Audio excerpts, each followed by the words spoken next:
El mármol inútil. Usted, comerciante, exclamé con viva sorpresa dirigiéndome a Gómez Alcaín. Sería digno de verse. ¿Y cómo haría usted? Estábamos detenidos con el escultor ante una figura de mármol, una tarde de exposición de sus obras. Todas las miradas del grupo expresaron la misma risueña certidumbre de que en efecto debía ser muy curioso el ejercicio comercial de un artista tan reconocidamente inútil para ello como Gómez Alcaín. Lo cierto es, repuso este, con un cierto orgullo, que ya lo he sido 2 veces. Y mi mujer también, añadió señalándola. Nuestra sorpresa subió de punto. ¿Cómo, señora, usted también? Querría decirnos cómo hizo, porque, la joven se reía también de todo corazón. Sí, yo también vendía. Pero Héctor les puede contar mejor que yo. Él se acuerda de todo. Desde luego, si creen ustedes que puede tener interés. Interés, el comercio ejercido por usted. Exclamamos todos. Cuente enseguida. Gómez Alcaín nos contó entonces sus 2 episodios comerciales, bastante ejemplares, como se verá. Mis 2 empresas, comenzó, acaecieron en el Chaco. Durante la primera yo era soltero aún, y fui a la raíz de mi exposición de 1903. Había en ella mucho mármol y mucho barro, todo el trabajo de 3 años de enfermiza actividad. Mis bustos agradaron, mis composiciones, no, de todos modos, aquellos 3 años de arte frenético tuvieron por resultado cansarme hasta lo indecible de cuanto trascendiera a celebridades teatrales, crónicas de garden party, críticas de exposiciones y demás. Entonces llegó hasta mí desde el Chaco un viejo conocido que trabajaba hacía 4 años.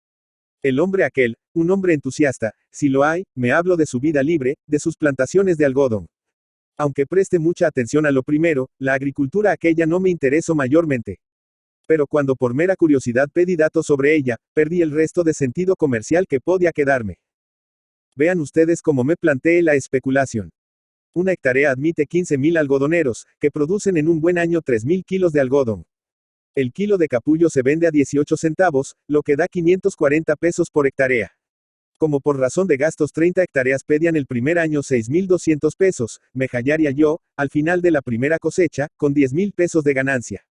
El segundo año plantaría 100 hectáreas, y el tercero, 200. No pasaría de este número. Pero ellas me darían 100.000 pesos anuales, lo suficiente para quedar libre de exposiciones, crónicas, cronistas y dueños de salones. Así decidido, vendí en 7.000 pesos todo lo que me quedaba de la exposición, casi todo, por lo pronto. Como ven ustedes, emprendí un negocio nuevo, lejano y difícil, con la cantidad justa, pues los 800 pesos sobrantes desaparecieron antes de ponerme en viaje, por aquí comenzaba mi sabiduría comercial. Lo que vino luego es más curioso. Me construí un edificio muy raro, con algo de rancho y mucho de semáforo. Hice un carrito de asombrosa inutilidad, y planté 100 palmeras alrededor de mi casa. Pero en cuanto a lo fundamental de mi ida apenas me quedó capital para plantar 10 hectáreas de algodón, que por razones de sequía y mala semilla, resultaron en realidad 4 o 5. Todo esto podía, sin embargo, pasar por un relativo éxito, hasta que llegó el momento de la recolección. Ustedes deben de saber que este es el real escollo del algodón, la carestia y precio excesivo del brazo. Yo lo supe entonces, y a duras penas conseguí que 5 indios viejos recogieran mis capullos, a razón de 5 centavos por kilo. En Estados Unidos, según parece, es común la recolección de 15 a 20 kilos diarios por persona. Mis indios recogían apenas 6 o 7. Me pidieron luego un aumento de 2 centavos, y accedí, pues las lluvias comenzaban y el capullo sufre mucho con ellas. No mejoraban las cosas. Los indios llegaban a las 9 de la mañana, por temor del rocío en los pies, y se iban a las 12. No volvían de tarde. Cambié de sistema, y los tomé por día, pensando así asegurar, aunque cara, la recolección. Trabajaban todo el día, pero me presentaban 2 kilos de mañana y 3 de tarde. Como ven, los 5 indios viejos me robaban descaradamente. Llegaron a recogerme 4 kilos diarios por cabeza, y entonces, exasperado con toda esa bellaquería de haraganes, resolví desquitarme. Yo había notado que los indios, salvo excepciones, no tienen la más vaga idea de los números. Al principio sufrí fuertes chascos. ¿Qué vale esto? Había preguntado a uno de ellos que venía a ofrecerme un cuero de ciervo. 20 pesos, me respondió. Claro es, rehusé. Llegó otro indio, días después, con un arco y flechas. Aquello valía 20 pesos, siendo así que 2 es un precio casi excesivo. No era posible entenderse con aquellos audaces especuladores. Hasta que un capataz de obraje me dio la clave del mercado. Fui en consecuencia a ver al indio de los arcos y le pedí nuevo precio. 20 pesos, me repitió. Aquí están, le dije, poniéndole 2 pesos en la mano. Quedo perfectamente seguro de que recibía sus 20 pesos. Aún más. A cierto diablo que me pedía 5 pesos por un cachorro de aguara, le puse en la mano con lento énfasis 3 monedas de 10 centavos. 1, 3, 5, 5 pesos. Aquí están los 5 pesos. El vendedor quedó luminosamente convencido. Un momento después, so pretexto de equivocación, le cumplí su precio. Y aun creyó acaso, por nativa desconfianza del hombre blanco, que la primera cuenta hubiera sido más provechosa para él. Esta ignorancia se extiende desde luego a la romana, balanza usual en las pesadas de algodón. Para mi desquite de que he hablado, era necesario tomar de nuevo los peones a tanto el kilo. Así lo hice, y la primera tarde comencé. La bolsa del primero acusaba 6 kilos.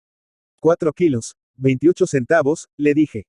El segundo había recogido 4 kilos. Le acuse 2. El tercero, 6. Le acuse 3. Al cuarto, en vez de 7, 5. Y al quinto, que me había recogido 5, le conté solo 2. De este modo, en un solo día, había recuperado 70 centavos. Pensaba firmemente resarcirme con este sistema de las pillerias y los adelantos. Al día siguiente hice lo mismo.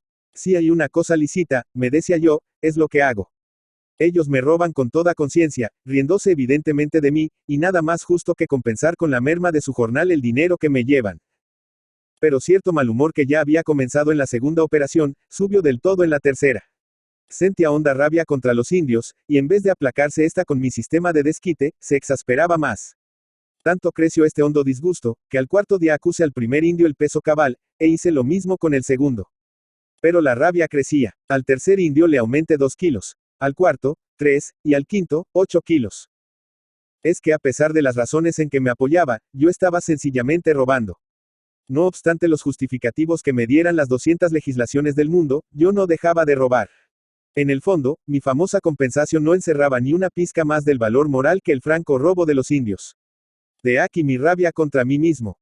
A la siguiente tarde aumenté de igual modo las pesadas de algodón, con lo que al final pagué más de lo convenido, perdí los adelantos y la confianza de los indios que llegaron a darse cuenta, por las inesperadas oscilaciones del peso, de que yo y mi romana éramos dos raros sujetos. Este es mi primer episodio comercial. El segundo fue más productivo. Mi mujer tuvo siempre la convicción de que yo soy de una nulidad única en asunto de negocios. Todo cuanto emprendas te saldrá mal, me decía. Tú no tienes absoluta idea de lo que es el dinero. Acuérdate de la harina. Esto de la harina pasó así. Como mis peones se abastecían en el almacén de los obrajes vecinos, supuse que proveyéndome yo de lo elemental, hierba, grasa, harina, podría obtener un 20% de utilidad sobre el sueldo de los peones.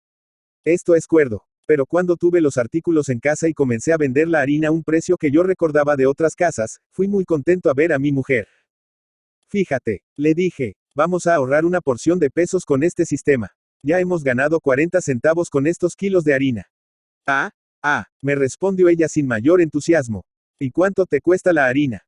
Me quedé mirándola. Lo cierto es que yo no sabía lo que me costaba, pues ni aun siquiera había echado el ojo sobre la factura. Esta es la historia de la harina. Mi mujer me la recordaba siempre, y aunque me era forzoso darle la razón, el demonio del comercio que heredado de mi padre me tentaba como un fruto prohibido. Hasta que un día a ambos, pues yo conté en esta aventura con la complicidad de mi mujer, se nos ocurrió una empresa: abrir un restaurante para peones. En vez de las sardinas, chipas o malos asados que los que no tienen familia o viven lejos comen en el almacén de los obrajes, nosotros les daríamos un buen puchero que los nutriría, y a bajo precio. No pretendíamos ganar nada, y en negocios así, según mi mujer, había cierta probabilidad de que me fuera bien. Dijimos a los peones que podrían comer en casa, y pronto acudieron otros de los obrajes próximos. Los 3 primeros días todo fue perfectamente. Al cuarto vino a verme un peón de miserable flacura. Mira, patrón, me dijo, yo voy a comer en tu casa si quieres, pero no te podré pagar. Me voy el otro mes a Corrientes porque el chucho. He estado 20 días tirado. Ahora no puedo mover mi hacha. Si vuelvo, te pagaré. Consulte a mi mujer. ¿Qué te parece? Le dije, el diablo este no nos pagará nunca. Parece tener mucha hambre, murmuró ella. El sujeto comió un mes entero y se fue para siempre. En ese tiempo llegó cierta mañana un peón indio con una criatura de 5 años, que miró comer a su padre con inmensos ojos de gula. Pero esa criatura, me dijo mi mujer, es un crimen hacerla sufrir así. Se sirvió al chico. Era muy mono, y mi mujer lo acarició al irse. ¿Tienes hambre aún? Sí, Jaime, respondió con toda la boca el hombrecito. Pero ha comido un plato lleno. Se sorprendió mi mujer. Sí, pato. En casa, Jaime. Ah, en tu casa. Son muchos. El padre entonces intervino. Eran 8 criaturas, y a veces él estaba enfermo y no podía trabajar. Entonces, mucha hambre. Me lo figuro, murmuró mi mujer mirándome. Dio al chico tasajo, galletitas, y a más 2 latas de jamón del diablo que yo guardaba. Mi jamón, le dije rápidamente cuando huía con su robo. No es nada, ¿verdad? Se rió. Supon la felicidad de esa pobre gente con esto. Al otro día volvió el indio con 2 nuevos hijos, y como mi mujer no es capaz de resistir a una cara de hambre, todos comieron. También, que una semana después nuestra casa estaba convertida en un jardín de infantes. Los buenos peones traían cuanto hijo propio o ajeno les era dado tener. Y si a esto se agregan los muchos sujetos que comprendieron que nada disponía mejor nuestro corazón que la confesión llana y lisa de tener hambre y carecer al mismo tiempo de dinero, todo esto hizo que al fin de mes nuestro comercio cesara. Teníamos, claro es, un déficit bastante fuerte. Este fue mi segundo episodio comercial. No cuento el serio, el del algodón, porque este estaba perdido desde el principio. Perdí a la cuanto tenía, y abandonando todo lo que habíamos construido en tierra arrendada, volvimos a Buenos Aires. Ahora, concluyo señalando con la cabeza sus mármoles, hago de nuevo esto. Y aquí no cabe comercio. Exclamo con fugitiva sonrisa a un oyente. Gómez Alcaín lo miro como hombre que al hablar con tranquila seriedad se siente por encima de todas las ironias. Sí, cabe, repuso. Pero no yo. Horacio Quiroga. Horacio Silvestre Quiroga Forteza, Salto, Uruguay, 31 de diciembre de 1878, Buenos Aires, Argentina, 19 de febrero de 1937, fue un cuentista, dramaturgo y poeta uruguayo.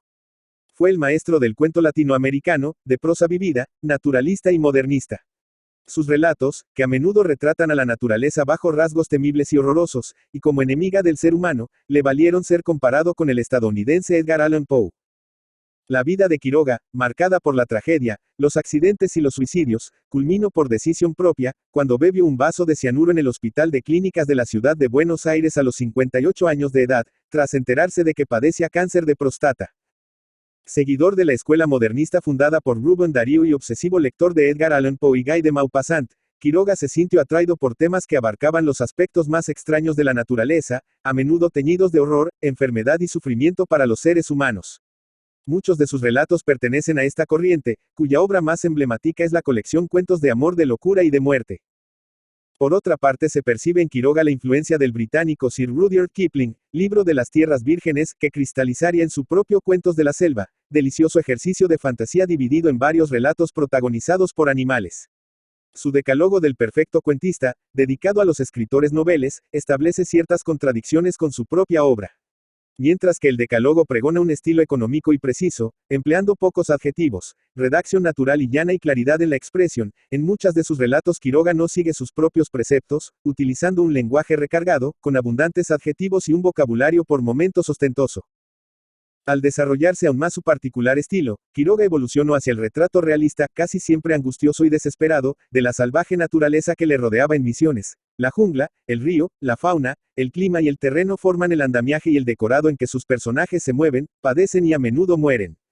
Especialmente en sus relatos, Quiroga describe con arte y humanismo la tragedia que persigue a los miserables obreros rurales de la región, los peligros y padecimientos a que se ven expuestos y el modo en que se perpetúa este dolor existencial a las generaciones siguientes. Trató, además, muchos temas considerados tabú en la sociedad de principios del siglo XX, revelándose como un escritor arriesgado, desconocedor del miedo y avanzado en sus ideas y tratamientos. Estas particularidades siguen siendo evidentes al leer sus textos hoy en día.